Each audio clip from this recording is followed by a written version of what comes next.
Sejam bem-vindos ao Mindcast, o podcast da Iniciação Científica em Saúde Mental. Nós estamos aqui com o Dr. Marcos Oberdan. Eu sou Jéssica. Eu sou a Andressa e a gente vai iniciar a pergunta, primeiramente para se apresentar quem que é você. Então, primeiro agradecer o convite de estar participando aqui dessa atividade que eu considero como muito interessante. Acredito que tem muito a agregar aí, tanto na formação de vocês enquanto acadêmicos, quanto futuros profissionais, porque a saúde mental é algo deixado muito de lado e é um medo para a maior parte dos acadêmicos.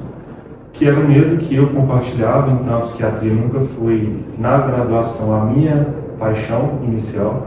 Eu comecei a minha graduação toda pensando em pediatria, fiz tudo guiando para isso, até que eu me formei e comecei a trabalhar no PSF, Zona Rural, numa cidade aqui perto, que chama Jequitibá, que foi quando eu comecei a ver realmente o quanto é impactante a saúde mental na vida das pessoas, e fui começando a gostar disso, e fui estudando mais, procurando saber, que foi quando eu recebi uma proposta para trabalhar no CAPS infantil, onde é um dos lugares que eu trabalho até hoje, mas depois dessa proposta, quando eu fui realmente estudar, eu fiz minha pós-graduação, fiz pelo Einstein no ano de 2019 até 2020 e continuo trabalhando na área até hoje.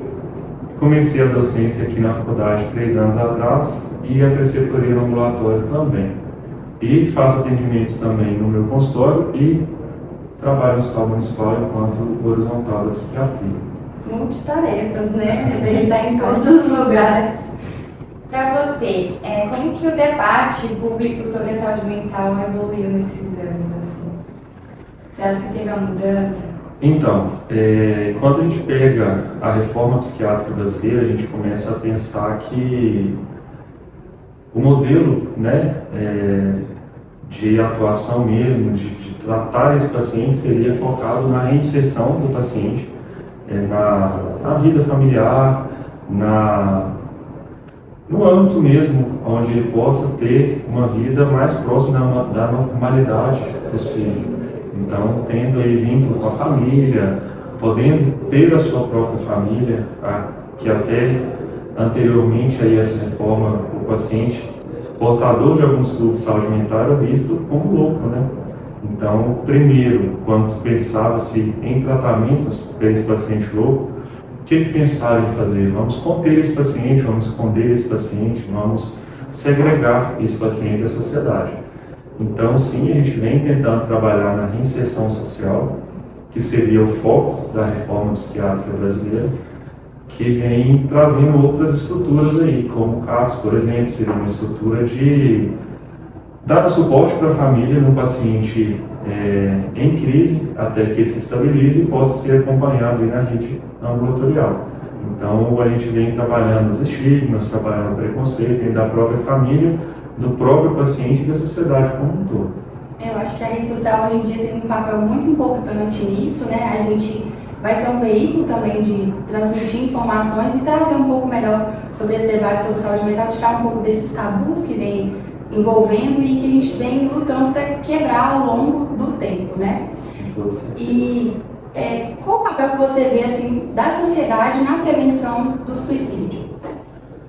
Então, quando a gente vai falar de prevenção ao suicídio, a gente teria que pensar que o suicídio é resultado de uma doença multifatorial, que seria a depressão. Então, o papel social nisso seria a gente não tratar a depressão como algo do outro mundo, ou como algo, entre aspas, da cabeça de alguém, né? Que seria algo de fato que existe, que seria uma doença de fato, que a gente tem os mecanismos ali da fisiopatologia, que tem explicação científica para isso. Então, começar a entender como algo que faz sentido, algo que se justifica e algo que não é escolha de alguém, não é uma invenção, não é algo do psicológico, como geralmente é dito. E entender e acolher essa pessoa de uma forma muito ampla. Eu escutei uma vez de uma paciente, foi algo que me marcou muito, foi que ela gostaria que depressão sangrasse. porque no momento que estivesse sangrando, as outras pessoas poderiam ver o tamanho do seu sofrimento. Então, a única coisa que ela queria era que outras pessoas, ela não queria que outras pessoas dessem a ela fundos imundos e fizessem o tratamento no lugar dela, mas ela queria simplesmente ser compreendida e ser acolhida ali no ambiente da família que não trazia isso de um bom olhar. E como você acha que a família ela pode acolher esse paciente depois de uma tentativa, né? Depois de ter pensamentos assim, em relação ao suicídio? Eu coloco como se o suicídio fosse o auge do desespero. Então é algo que ninguém chega a esse pensamento, ninguém chega ao ato de suicídio à toa. Então é algo que evolui. Então, se nessa evolução a gente começar a fazer a nossa parte enquanto companheiros, não só família, não só amigos, enquanto estamos juntos ali dessa pessoa na caminhada dela, maior a chance dessa pessoa não caminhar para isso, porque a desesperança é um sintoma que ele tem que estar presente para um paciente pensar em auto-extermínio para ele cometer o ato. E muitas vezes a pessoa não tem esperança de ser compreendida, de ser acolhida. Então, quando a família traz isso para a realidade, a família acolhe esse paciente, a família entende sobre o diagnóstico, então por isso que a psicoeducação é muito importante, a gente falar a respeito das doenças psiquiátricas e quebrando esse tabu. Então, se a família percebe que o paciente está mais introspectivo, não está bem, muitas vezes a pessoa pede ajuda em palavras, mas isso não é sempre, às vezes ela pede em atos, em atitudes.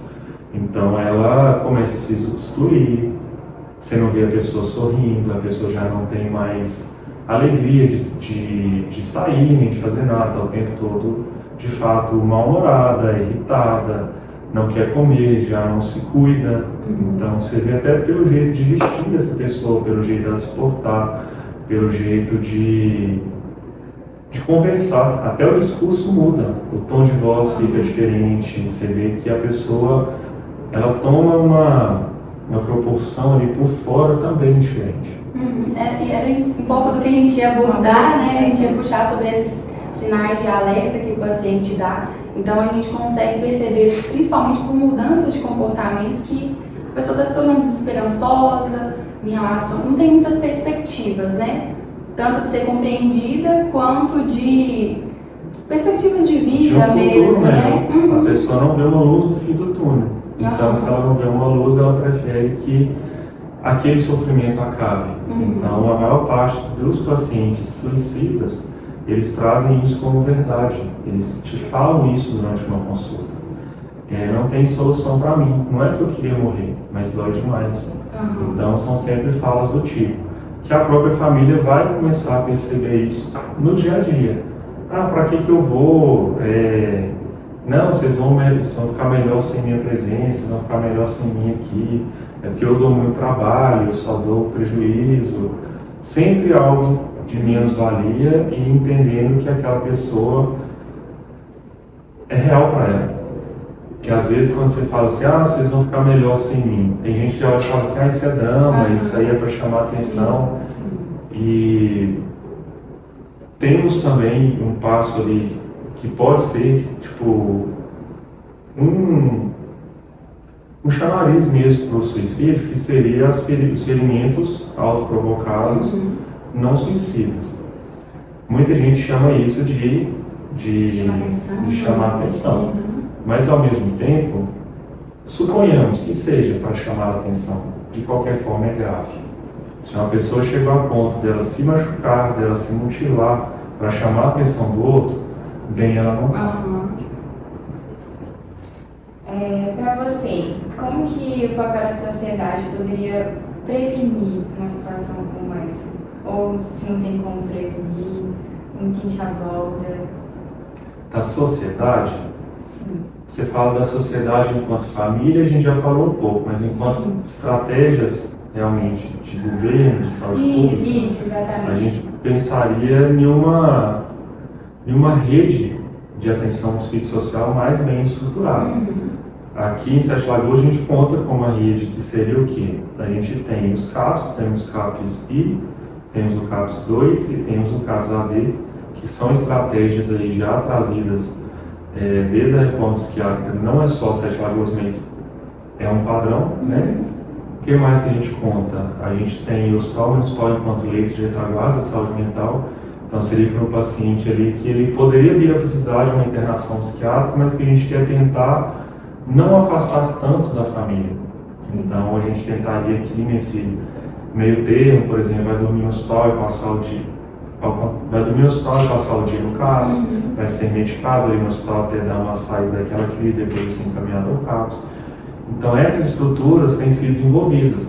Lembrando que a reforma psiquiátrica ela ainda é muito recente. Então é dos anos 2000. Então é algo que assim, a gente ainda engatinha em alguns pontos, mas é preciso, quando a gente para falar que a gente está aqui no ambiente acadêmico, né, de formação de futuros médicos, a gente conta também com a SF, que quem vai estar lá? Geralmente médicos, em sua grande maioria, recém-formados. Primeira porta de entrada costuma ser no SF. Então esse médico que está lá na porta de entrada, ele é que vai ser o principal responsável por captar aquele paciente, não é no psiquiatra. Então o paciente começa a queixar de depressão, a queixar de desesperança, é lá no PSF. Se o médico que estiver lá souber, tiver o time ali para começar a trabalhar esse paciente, vai ser muito mais eficaz, muito mais efetivo no tratamento dessa pessoa, que esperar ela cometer a tentativa e chegar no psiquiatra. Depois que ela cometeu a tentativa de auxílio, ela vai chegar no psiquiatra. Mas antes disso, se a gente conseguir evitar que ela tente, é muito melhor, porque nem todo mundo vai sair livre dessa tentativa. Então, às vezes, iniciar uma medicação, por mais que assim, Marcos, eu não tenho muita segurança, né? Eu não tenho muita expertise aqui nessa área, tenho muito medo, coisa do tipo. Eu faço a pergunta, você tem mais medo de passar um remédio e não dar certo ou de não fazer nada do seu paciente tentar o suicídio? Qual das duas consequências é pior? Então, se a gente colocar na balança, é uma forma de cutucar mesmo aos colegas aí que vão sair em breve, porque muitas vezes a gente recebe sim paciente, já fui clínico, estou saindo aí dessa via de clínica médica agora, que tenta o auto-extermínio, porque nunca fez uso de medicamento nenhum, nunca fez tratamento algum e acabou chegando nesse ponto. Então, se alguém lá atrás tivesse feito algo, provavelmente não teria chegado nesse ponto.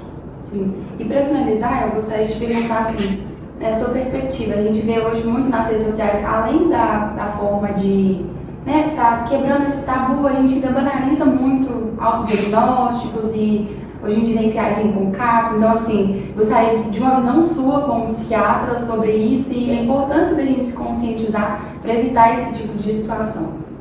Certo. A forma de evitar isso aí é o conhecimento. Então, muita gente fala assim, vai ser internado no CAPS. CAPS pode até ter leitos, às vezes, de permanência à noite.